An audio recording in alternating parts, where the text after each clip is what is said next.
ابراهیم علیه السلام چې کله اور ته غورځو د ابراهیم علیه السلام په خوله کې د الله د وحدانیت ناره ده د ابراهیم علیه السلام په زندګۍ کې د الله د وحدانیت ناره ده او د نمرود په ناره کې ظلم دی او کفر دی او بربرتوب دی هسې تاسو نه یو تپوس د علماو د عجون دې کې بېلمازي شته شرابخوري شته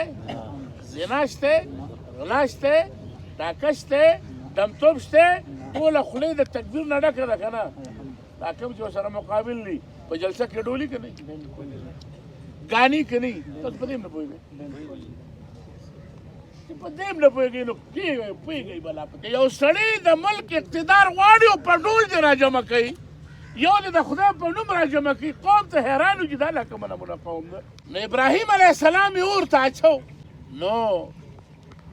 توتکر راغی خوله کې اوبه راواخیست او د توتکرې په اوبو باندې اور نه مري که مري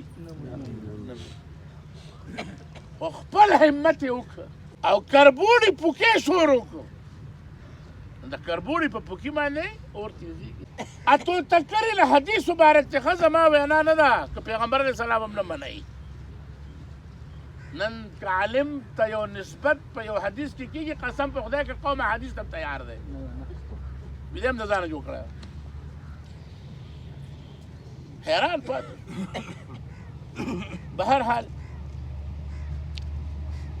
هغه توتکرې نن په دې ټوله علاقو په دنیا کې عزتمند دی که نه دی ټول خلک یې قدر او کربوړي لا پیغمبر خدا وایي لومبي غزاري وصل نیکی دي د ټولو بد هم شو ټول خلک یې وجني یو د دین د مرسته کړې ده د دین والا بلې مخالفت کړی دی مرغو کې نحوست او زبرګي پیدا شوه انسان کې به څنګه نه پیدا دې خبره کوي ولې به نه پیدا د علماو سره شي الله پاک به دې رضای الله پاک دې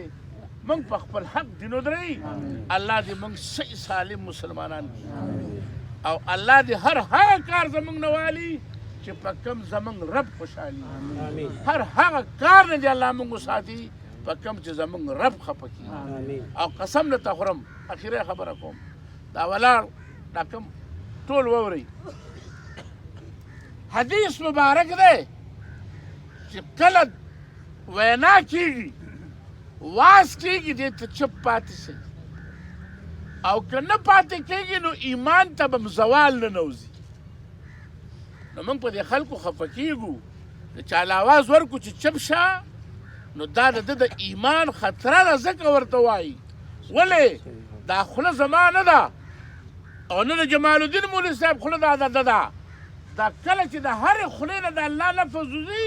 دغه وخت کې دا خوله د الله وي خبره پوهېږې نو چې څوک د الله خولې ته توجه نه کړي دی به الله سره څه کوي نو ځکه دی که دی کمال دی